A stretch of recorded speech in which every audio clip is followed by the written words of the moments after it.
xin chào tất cả mọi người, mình là Khánh Linh, Girl Trendy. Hôm nay thì các bạn thấy Linh có một khách mời cực kỳ mới. Thực ra cũng rất là cũ. Đúng rồi, anh Kendall là quản lý của Linh suốt thời gian qua. Thế nhưng mà chúng mình phát hiện ra là trong suốt thời gian qua, mặc dù là làm việc với nhau liên tục, thế nhưng mà chưa có một cái blog chung nào luôn mà mình thật ra thì tại vì nói chuyện quá nhiều ấy, ngày nào cũng phải nhắn tin từ sáng đến tối. Không còn gì để nói nữa. Đúng rồi, công nhận. Thực ra thì chúng mình cũng đã hẹn hò nhau để quay một cái blog về chủ đề influencer life từ rất là lâu rồi. Thế nhưng mà hôm nay thì mới có dịp, thế nên là ngày hôm qua thì Linh cũng đã đăng một cái ask ở trên story Instagram để xem là các bạn thực sự muốn biết gì về công việc influencer của Linh, cũng như là công việc quản lý của anh Kendall. Anh Kendall, anh phát biểu đi ạ. Em phát biểu. Anh cũng không biết là phát biểu cái gì. Lý do tại sao mà bây giờ mình mới làm cái vlog này chắc là tại vì đây cũng là năm thứ 3 rồi. Hết tháng 12 này là mình wrap up năm thứ 3 làm việc với nhau. Nó cũng có những cái thành công nho nhỏ, nhưng mà có lẽ là đến năm thứ 3 thì chúng ta mới có những cái gọi là thật sự tự tin để wrap up rồi có thể là nói về nó, hay là chính bản thân là mình cũng có nhiều cái bài học cho bản thân, hay là những cái bài học mà chia sẻ được lại cho các bạn.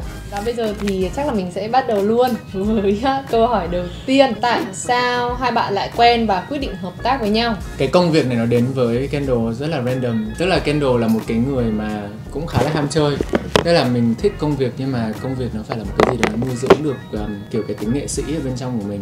Thì có một thời gian là Kendall thấy chán tất cả mọi thứ, thế xong rồi Kendall nghỉ. Và bạn của Kendall thì một anh đạo diễn bảo là em đi học cái khóa gặp gỡ mùa thu đi. Thì gặp Linh, xong rồi Linh cũng chỉ kiểu như là anh muốn ở với em không? Thế xong ok. Trước đấy thì gặp Linh ở event West L, và cái first impression là cô này rất là lạnh, không nói chuyện với ai, rủ lên chơi game xong cũng kiểu không tham gia. Tức là mình nhìn mặt cô này kiểu tại sao kiểu khó chịu như thế. Thì sau này mới find out ra là lúc đấy là Linh rất là sợ, thật ra là đang rất kiểu nervous và không biết trả lời gì hết. Và nó cũng là một cái bài học cho Kendall, tức là đúng là không thể nào mà trông mặt bắt hình dong được. Bản thân mình cũng là một cái người mà nhìn bên ngoài rất là khó chịu, mình cũng rất là introvert, mình cũng rất là ngại mở lòng. Xong mình cũng đi đánh giá người khác, xong ai ngờ thì mình cũng rất là sai. Xong mọi thứ nó bẵng đi thì phải đến 2 tuần sau thì Linh mới bảo là ê, hay là anh kiểu làm quản lý cho em không? Làm cái đấy cho em đi, em nhiều show lắm.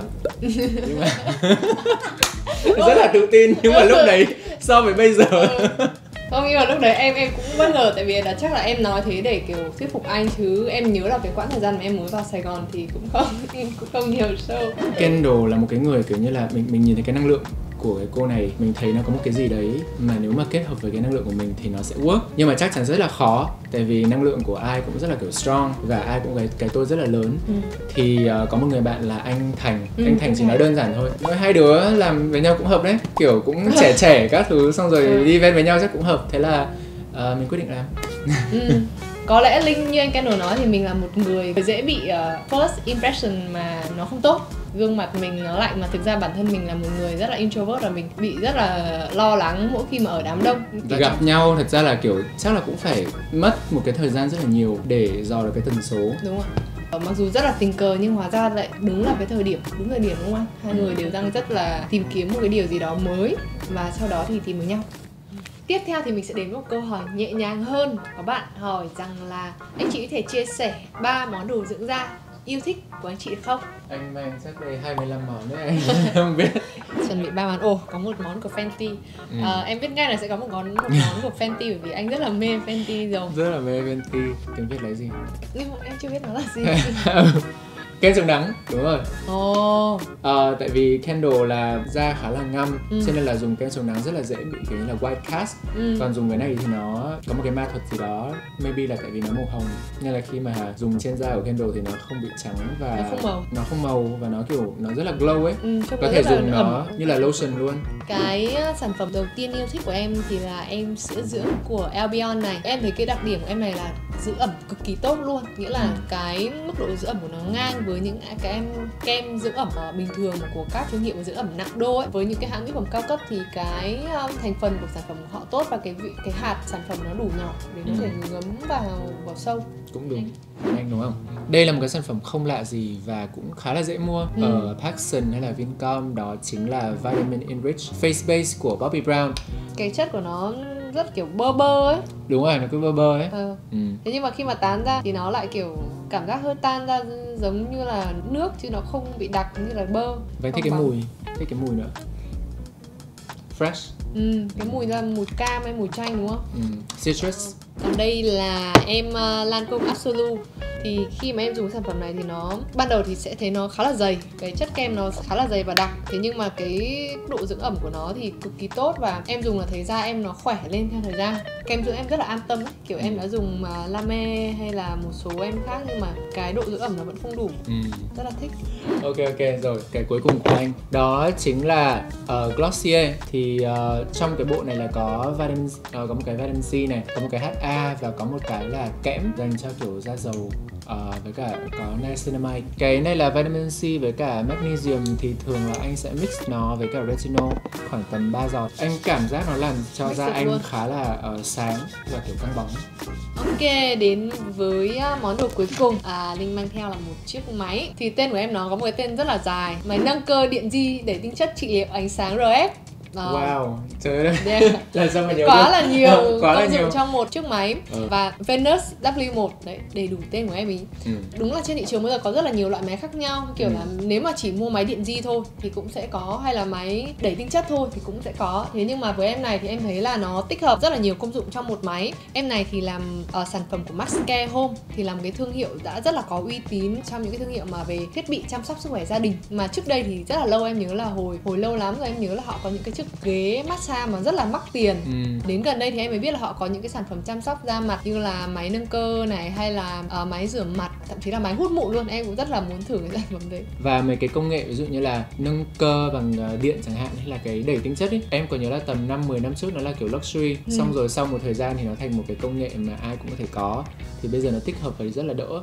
Tại vì bây giờ nhà anh là có một cái máy đẩy tinh chất, một cái máy đắp mặt nạ, một cái máy nâng cơ.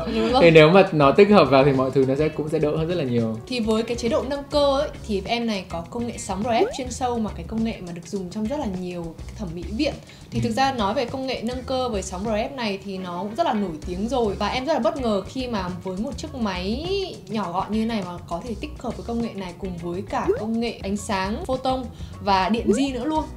Một cái này thì bây giờ đang bán khoảng bao nhiêu nhỉ? Em nhớ là nó vào khoảng trong khoảng 5 triệu, đang được giảm giá còn khoảng 5 triệu. Rất là rẻ, hình như giá full nó rơi vào khoảng 6 đến 8 triệu. Đây là một cái giá rất là hợp lý trong một cái máy nâng cơ đúng không? Ngày xưa nghĩ đến nâng cơ là những cái liệu trình mình nhớ là phải hàng trăm triệu ở trong spa. Thì đây để em bật lên cho anh xem, trời ơi nó giật tung lên luôn ấy. Với cái máy này thì mình có gel để sử dụng. Để nó dẫn điện đúng không? Dạ. Mình sẽ phải apply một ít gel lên bên trên cái máy này. Okay. Em sẽ đi từ cổ lên nhá. Có đúng không? Trời, có. Sao em cười đấy? Anh bị buồn. Mà khi mà anh mới làm xong em thấy da nó sẽ hơi ửng lên một chút là vừa mình mới tác động lên da. Giật rất là mạnh luôn. Ví dụ em mà chỉnh cái chế độ mạnh nhất thì anh sẽ thấy kiểu tung lên luôn. Thích hơi hardcore một tí nên là tại vì mình muốn biết là nó work, mình rồi. muốn biết là nó có tác động lên. Thậm chí là khi mà em cho nó giật ở cạnh cái mắt ấy, mắt còn hơi kiểu mi mắt còn hơi giật anh như thế không? Có. Mọi người thấy đấy là cái mi mắt của mình sẽ giật theo luôn, rất là mạnh luôn. Và cái dòng điện ở trong cái máy này nó cũng rất là mạnh. Thì em nghĩ đây là một cái rất là tốt, bởi vì bình thường những cái máy mà không quá là tốt ấy thì cái dòng điện nó rất là yếu. Nó kiểu nó sẽ làm cho có ấy. Nó sẽ kiểu như là tôi có chức năng này chức năng kia nhưng mà nó không để đủ cái power bên trong. Và nếu mà các bạn không quen sử dụng những cái máy nâng cơ thì các bạn sẽ bị hơi lo lắng ấy. Nhưng thật ra nó không đau, tức là cái cảm giác ở đây nó chỉ là một cảm giác khá là lạ. Tức là bình thường mình sẽ không bao giờ có cảm giác đấy nên là mình sẽ kiểu bị giật mình, nhưng mà đến lúc mà dùng quen thì nhiều khi ghiền luôn. Thì với những người dùng mới bắt đầu ấy thì nếu mà bạn cảm thấy là cái chế độ nâng cơ hơi hardcore đối với mình thì Linh nghĩ là các bạn có thể sử dụng cái chế độ điện di hay là cái chế độ trị liệu bằng ánh sáng.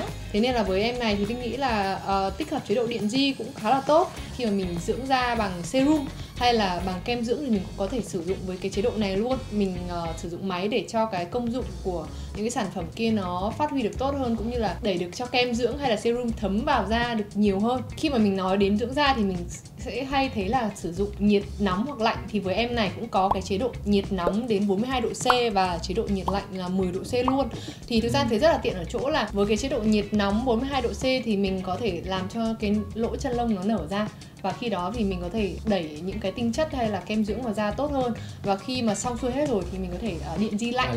Khi mà mình có thời gian thì mình có thể chơi với cái em máy này với rất là nhiều đồ skincare của mình, bởi vì là cái công nghệ sử dụng nhiệt nóng này thì được sử dụng rất là nhiều trong spa, mà nhiều khi các bạn phải mua những cái liệu trình khá là mắc để sử dụng những cái công nghệ này. Thì nhưng mà bây giờ rất là may là nhờ sự phát triển công nghệ mà chúng ta đã có những cái sản phẩm spa tại da luôn. Đúng rồi.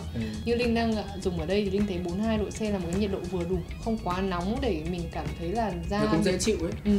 Không bị khó chịu. Nhưng mà thực ra cái mức giá cho em này như thế là em thấy rất là hợp lý luôn. Anh thấy rất là hợp lý. anh cũng hơi ngạc nhiên. Quá rất là nhiều công dụng mà cái giá rất là tốt, và em cũng trải nghiệm trong khoảng hơn 3 tháng rồi, thì em thấy là so với những chiếc máy nâng cơ khác hay là những cái máy điện di thì em thấy nó cũng ngang bằng luôn. Và đặc biệt là với bạn nào mà đang bị mụn ấy, với cái chế độ nhiệt lạnh như này mà mình di lên những cái vết mụn thì sẽ làm giảm sưng rất là tốt luôn. Em là kiểu siêu dễ bị mụn nên là em rất là cần kiểu mỗi ngày mà chỉ cần cái mụn nó đang lên cổ. Bị viêm cảm giác người nó nóng ấy, và lúc mà cái da nó kiểu cái mụn nó angry ấy, như là anh phải lấy đá, nó nhức, thì anh sẽ lấy đá, anh phải di, anh nghĩ là như thế này nó sẽ tiện hơn. Khi mà em mua ấy, thì em nhớ là được tặng rất là nhiều quà luôn, được tặng cả một chiếc máy rửa mặt gel này là cũng được tặng này, cả mặt nạ nữa luôn. Thế là tiện, bây giờ có cả một cái package về dùng thử trước. Tức là vừa có gel để dùng điện di này, vừa có cái mặt nạ để dùng cái nhiệt nóng để đẩy tinh chất vào. Hồi này họ có rất là nhiều khuyến mãi luôn. Và mọi người ơi, thì tất cả những thông tin về những sản phẩm này thì Linh sẽ để ở dưới description box nhé. Và nếu mọi người muốn hỏi thì nhớ comment phía dưới nhé. Bây giờ thì mình chuyển qua câu hỏi tiếp theo. Vì sao influencer hay là celeb thì cần có quản lý, và sức ảnh hưởng thì sẽ đến từ networking của quản lý hay là từ influencer hay là celeb ạ? Câu này chắc để anh trả lời trước đi thì nó sẽ hợp lý hơn. Anh trả lời rất giống như anh tự quảng cáo. Cũng nhận. Khi mà mình ở trong nghề rồi thì mình thấy cái việc mà có quản lý là một cái chuyện hiển nhiên. Thì em thấy là hiện tại ở Việt Nam thì mình đang chia ra rất là rõ ràng là có những celeb hay là influencer là có quản lý, còn một bên là làm việc trong một cái công ty. Không biết phải chọn cái gì, bởi vì mỗi một cái quyết định thì nó lại rất là khác nhau. Và thực ra mình chưa bao giờ ở trong một cái mối quan hệ nào với quản lý, hay là chưa bao giờ bước vào công ty thì mình cũng chẳng biết nó thế nào. Và cái lúc mà người ta đưa cho mình một cái deal mình đọc như vậy, nhưng mà mình cũng không thể biết được là đến khi làm việc thì như thế nào. Kiểu mình rất là non nớt, và nhất là với người như em thì em cũng chưa bao giờ đi làm ở một công ty thực sự. Đến tận bây giờ thì em mới cảm giác được một cái gì nó rõ hơn về cái việc mà nên tại sao lại cần quản lý, tại sao lại cần công ty ấy. Nếu mà bạn nào mà lựa chọn một cái công việc như Linh, nghĩa là mình trở thành một influencer mà mình là người trực tiếp tạo ra nội dung, idea nó đến từ bản thân mình, thì thực sự là mình cần một người quản lý, bởi vì là mình cần phải làm việc trực tiếp với rất là nhiều thương hiệu khác nhau, và mình cũng sẽ tiếp xúc với rất là nhiều cái yêu cầu cũng như là cái deal khác nhau mà bản thân mình, kể cả bạn có kinh nghiệm đi thì bạn cũng không thể tự mình handle hết tất cả cái workload đấy, và bạn cần một người quản lý để quản lý bạn, để sắp xếp cùng bạn và để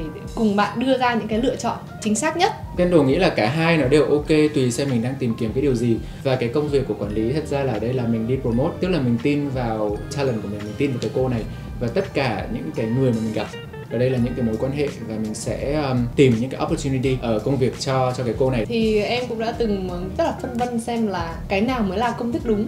Kiểu là em thấy người này người kia hoặc là những anh chị rất là thành công trong nghề, mình cũng nghĩ là quản lý của những người đó là ai rồi họ đến từ đâu, nhưng mà thực ra mình rút ra một kết luận là mỗi một người, mỗi một cái cặp thì giống như là mỗi một nghệ sĩ và quản lý của họ thì có một cái chemistry riêng. Giống như mình với bạn bè thì mỗi một cặp đôi bạn bè cũng khác nhau. Có những người quản lý có thể rất là giỏi và làm cho cô A rất là giỏi, nhưng có khi mà mình chọn người quản lý đấy làm cho mình lại không hợp thì sao? Nói thật là không chỉ là một quan hệ công việc mà cũng là hai người bạn nữa, phải rất là hiểu cho nhau. Mà nó cũng không phải như là kiểu tiền trao cháo múc hay là kiểu như là ăn lương hàng tháng đâu. Phải ngồi nói chuyện với nhau, hiểu được cái định nghĩa của thành công của người kia là cái gì.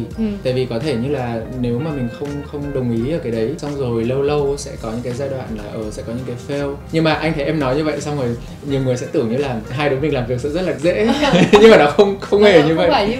Không phải như vậy. Bản thân cá nhân bất kỳ ai thì khi mà mình phải quyết định một mình cũng sẽ có cái phần trăm sai sót, và khi mà mình có một cái partner để cùng mình ngồi lại, cùng nói chuyện và cùng định hướng lại thì nó là một cái điều rất là tốt. Yếu tố nào là tiên quyết ở một người làm influencer vậy ạ? Anh thấy sao? Cái ý kiến cá nhân. Đối với influencer là phải thú vị. Cái thú vị ở đây không phải như kiểu như là lúc nào cũng phải nói hay hay là cũng phải hài hước nha, nhưng mà cái cuộc sống của họ nó phải có một cái gì để nó xảy ra, để tại vì mọi người follow là vì sao? Mọi người follow là mọi người sẽ tò mò hay là mọi người muốn trở thành cô đó. Thường ấy thì là ở một cái nghĩa là positive nhất. Thì ví dụ như là đối với em thì em nghĩ là đấy, truyền cảm hứng gì, ví dụ như là lấy cái chuyện ăn mặc đi chẳng hạn, đúng không? Fashion nó truyền cảm hứng cho bản thân em và mọi người như thế nào? Hồi nhỏ em đã ước mơ trở thành một nhà thiết kế và kiểu em rất là đam mê xem những cái fashion show. Thế nhưng mà khi mà em nói cái ước mơ này với bố mẹ thì đã bị kiểu tạt một cái nước lạnh, như kiểu là mình không có điều kiện để cho con đi làm nhà thiết kế đâu. Thực ra em là người thực tế thôi, bởi vì là bố mẹ nói thế rồi thì bây giờ mình cũng đi vào một cái trường mà bố mẹ cũng nói là tốt và mình cứ như vậy đã, và từng bước nhưng không biết làm sao, kể cả việc mà em trở thành một người mẫu hay là fashionista nó đến với mình từ đầu, mình không chọn nó là cái first option. Thế nên là em nghĩ rằng là nó nhe nhói từ bản thân mình thôi, bởi vì chắc chắn là mình cũng phải thích nó, thì đến khi nó đưa cho mình cái option đấy thì mình mới lựa chọn mà mình tiếp tục để theo đuổi nó. Thế nên nhưng anh nghĩ cái đó mới là cái hay, tại vì nếu mà em biết tất cả mọi thứ rồi ấy, thì có lẽ anh em mình sẽ không có cái tiếng nói chung. Tại vì bản thân anh sẽ là kiểu như là anh đâu biết gì về thời trang đâu. Em nhớ lúc mà mình làm việc với nhau, nhưng mà anh nói với em là sau 3 năm làm việc ấy thì anh thích cái việc là mình sử dụng thời trang như một cái tool để mình mang cái sự happiness đến mọi người. Giống như là em nhớ là cái lần mà đi Fashion Week lần đầu tiên thì thực sự là em cũng như kiểu eye open và kiểu đem những cái cảm xúc của mình khi mà lần đầu tiên mình được đến đó, mình chia sẻ với mọi người, nó là những cái gì nó rất là raw. Kiểu mình cũng có biết gì đâu, nếu mà các bạn đi các bạn chắc là cũng sẽ find out là phải làm cái này cái kia. Đúng rồi. Thì đấy thì em nghĩ là đấy là cái lý do mà mọi người cảm thấy rất là gần gũi và relate khi mà họ xem những cái video về thời trang của em, và chính vì em đã hiểu ra cái điều đó. Thế nên là về sau khi mà em làm tất cả những cái nội dung về thời trang thì em muốn là nó phải dành cho tất cả mọi người. Thời trang nó không xa vời như thế, mà thực sự nó là những cái gì mình mặc lên người mỗi ngày, những cái nó đem lại cho mình cảm hứng mỗi ngày. Nhiều khi kiểu lúc nào mình rất là bad mood thì mình thực ra không có muốn mặc quần áo đẹp nữa luôn, nhưng mà mình sẽ nhận ra là nếu mà mình chỉ cần cố gắng mình dress up một chút thôi, tự nhiên mình thấy là mọi thứ không tệ đến như thế. Câu hỏi tiếp theo nhá, thu nhập của chị chủ yếu đến từ đâu vậy? Khi mà nghe thì bản thân Linh thì thấy nó cũng hơi buồn cười. Thế nhưng mà thực sự là mình cũng rất là hiểu là sẽ rất nhiều người sẽ có câu hỏi là những người ở trên mạng xã hội kia họ làm gì để kiếm tiền vậy? Ăn vận đẹp, quay video đẹp, chụp hình đẹp, sung sướng, đi resort, mua hát cả ngày. cả ngày. Thì đấy là nó cũng là một cái định kiến khá là mỉa mai về nghề influencer mà Linh muốn phá vỡ. Có thể cách đây vài năm những người mà thực sự làm influencer họ không dám nhận là họ làm cái nghề này. Làm influencer hả, là làm cái gì, làm KOL, làm trò trên mạng xã hội à? Nhưng nếu mà chỉ up hình lên thì tôi cũng up được. Đúng rồi. Kiểu suốt ngày dán mắt vào điện thoại và kiểu đăng rồi nói rất là nhiều thứ trên mạng xã hội, kiếm tiền nhờ nước bọt chẳng hạn. Đây là một cái định kiến mà thực sự là Linh rất là muốn phá vỡ của mọi người, bởi vì là nghề gì nếu mà mình làm nó đủ nghiêm túc thì nó cũng sẽ trở thành một cái nghề nó rất là cao quý. Thực sự nó là như vậy. Ví dụ như là tụi Kendall mà đi một cái resort nào đó mà nếu nó là job thì thật ra là không có chơi gì hết á. Ví dụ đi chơi 2-3 ngày mà chụp 5-6 bộ hình xong như vậy ấy, là xong đó, không có thời gian, buổi tối là chỉ có đi ngủ thôi. Và cái công việc ấy thật ra influence tức là mình tạo ra cái sức ảnh hưởng, thì cái sức ảnh hưởng ở đây là một cái mà mình sẽ partner up với cả brand chẳng hạn, tức là brand mình dùng cái sức ảnh hưởng của mình để đưa dịch vụ, đưa sản phẩm của họ đến với nhiều người hơn. Và tụi mình thấy rất là may mắn khi làm cái công việc đó, nhưng mà nó đi kèm một cái trách nhiệm nữa là trước khi mình nhận cái công việc đó, tụi mình phải tìm hiểu xem là những cái này có phù hợp hay không, có đưa cái đó đến với cả khán giả được không, cái này có chất lượng hay không. Nói thật là không thể nào mà perfect được, và tụi mình cũng đã gặp những cái lỗi mà kiểu như là đáng lẽ ra là không nên nhận job, không nên làm như vậy.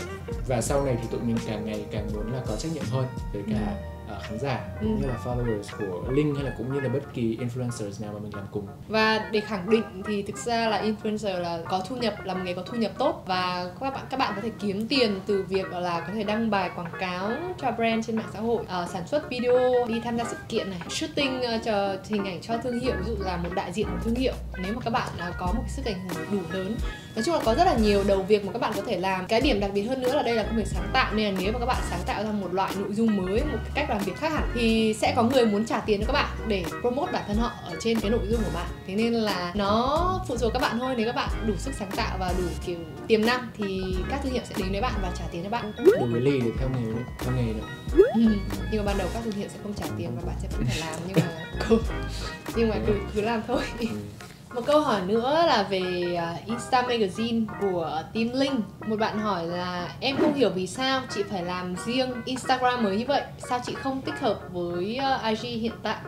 Bản thân Linh biết là ở Việt Nam ấy thì phụ nữ vẫn có những cái bất công đối với họ, tức là họ vẫn không có power, họ vẫn không có cái sự công bằng đến với họ. Bản thân em cũng biết là em lúc đấy còn đang quá trẻ, em không biết là em muốn làm cái gì, em chỉ biết là em muốn làm cái gì đấy thôi. Cho phụ nữ thì cái Insta Magazine này thật ra là một cái project chung. Trong cái nhóm Insta Magazine này có rất nhiều những cái bạn khác, có cả nam, có cả nữ. Và cứ mỗi tuần thì tụi mình sẽ brainstorm nói về các vấn đề bản thân các bạn đang nhìn nhận về thế giới, đang nhìn nhận về phụ nữ thế nào. Và cái mà tụi mình muốn mang đến cho mọi người ấy là sau khi mọi người xem xong, mọi người hiểu là tôi có một chút kiến thức, tôi cảm thấy an toàn hơn, tôi biết làm sao để tôi giúp mọi người, giúp bản thân tôi. Và lý do tại sao mình không tích hợp vào IG của Linh, tại vì cái IG của Linh nó vẫn là cuộc sống của Linh, nó cũng gần như là một cái Insta Magazine nho nhỏ về thời trang, nhưng mà lâu lâu thì Linh cũng sẽ được có những cái quan điểm cá nhân. Còn cái IG của em Trendy nó là những cái quan điểm chung của cả team. Cái dự án này là một cái dự án mà Linh thấy làm nó đem lại rất là nhiều ý nghĩa cho Linh. Nhưng Linh chưa bao giờ nghĩ rằng mình có thể làm cái điều này, ý là mình có thể làm cái việc này sao? Mình có thể có một cái Insta Magazine cho bản thân mình hay sao? Hay là mình có thể cùng thảo luận và cùng lên idea trong một tờ báo hay sao? Nghĩa là Linh không bao giờ nghĩ là mình có thể làm cái việc đấy. Và ý tưởng nó nảy ra trong cái thời gian giãn cách mà nó lại fit hoàn hảo với cái vị trí đấy.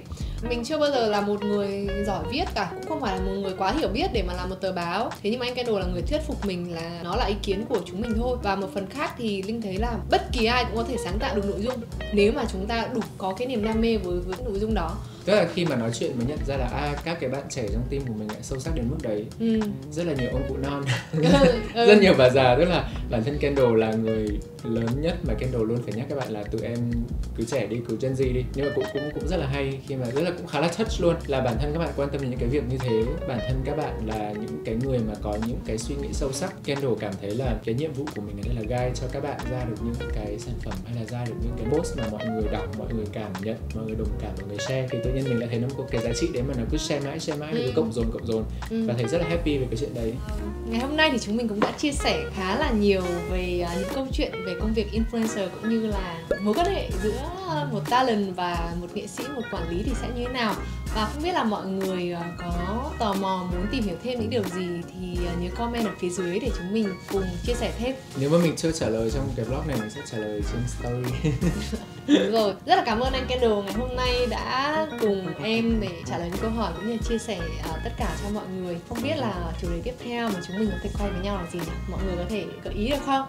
Nhớ comment phía dưới nha, chúng mình rất là mong chờ. Bye bye. Bye. Và hẹn gặp lại.